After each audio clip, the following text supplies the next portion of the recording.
All right. But let's take one more perspective on Bernie Sanders. And this is from Donald Trump.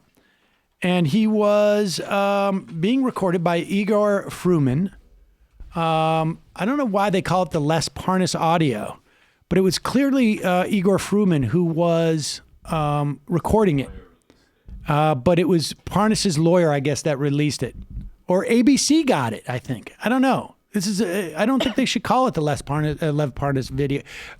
Although Parnas is there, and you hear Lev Parnas on the audio tape. But Fruman, you can see at the beginning of he's using his video camera on his phone, and he shoots his own seat. He's very excited that he's got a label there. But here it is. This is where they turn to the election because Trump is still talking about it. And he says that the only person that he was afraid that Hillary would pick Bernie Sanders as her running mate.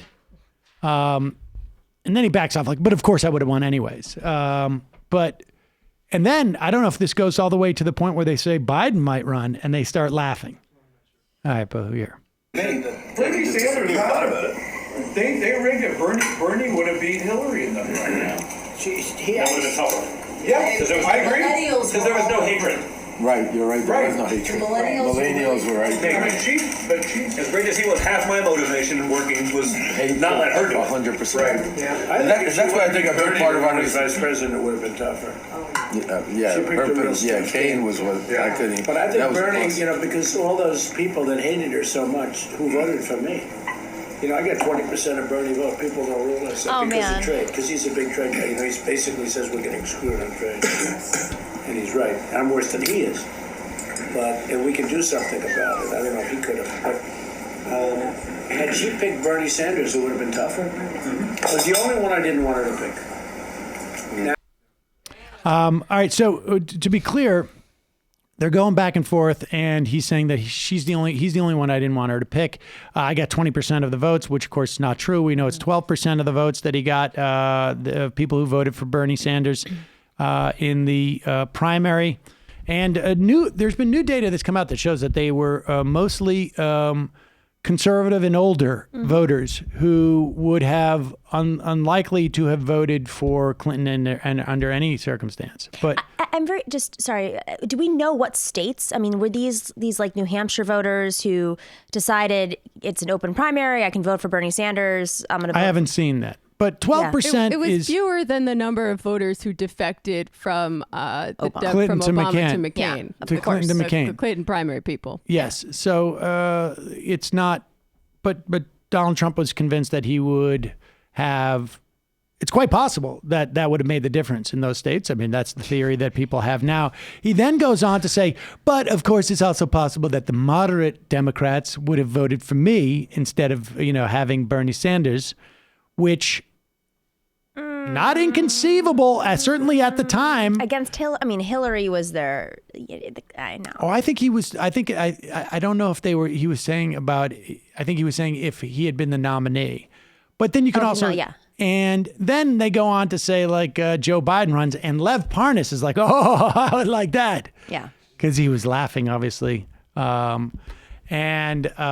So interesting that was Donald Trump's perspective on this stuff, at least in 2017, I guess that was. I think he's right about trade.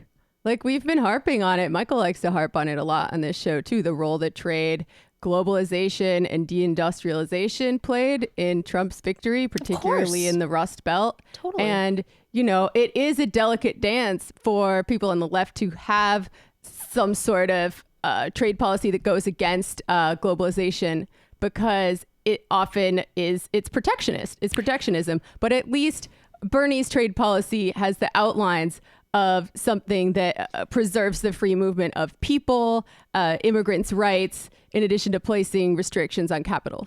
We during the DNC platform committee, it was one of our craziest fights was over TPP. And you can go back into the archives and find this footage. I mean, this was the defining issue. That and actually fracking were the two issues that we had discussed internally with the Clinton campaign, because they said, okay, yes, we are against TPP. And they immediately reversed that decision. Same thing with fracking the day after the platform committee.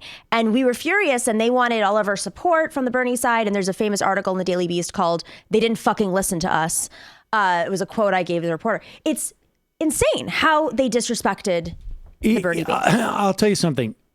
Barack Obama does not get enough credit for helping lose that election because of pushing TPP so hard. I was afraid of where you were going for that. No, that. well, I mean, look, Right. I have no doubt that in a sort of like that the desire for the Clinton people to pursue TPP was organic.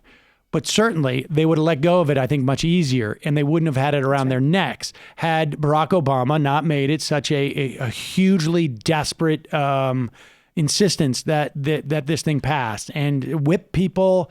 And I'm quite convinced that there was a lot of pressure on her campaign. I mean, who knows, absent that pressure, would they have jettisoned much earlier? But that definitely hurt. I mean, when you're talking about 5,000 or 6,000 vote swing, that definitely hurt her. And what's interesting about that, looping into the DNC conversation we'll have later, Tom Perez was the labor secretary who grew up in Buffalo, New York, where I grew up, touts his labor credentials. But the reality is he pushed for TPP, and it was one of the reasons why Barack Obama chose him for DNC chair. And, at the end of the day, when we get to the rig part, moved the votes for Tom Perez to be chair. All right, let's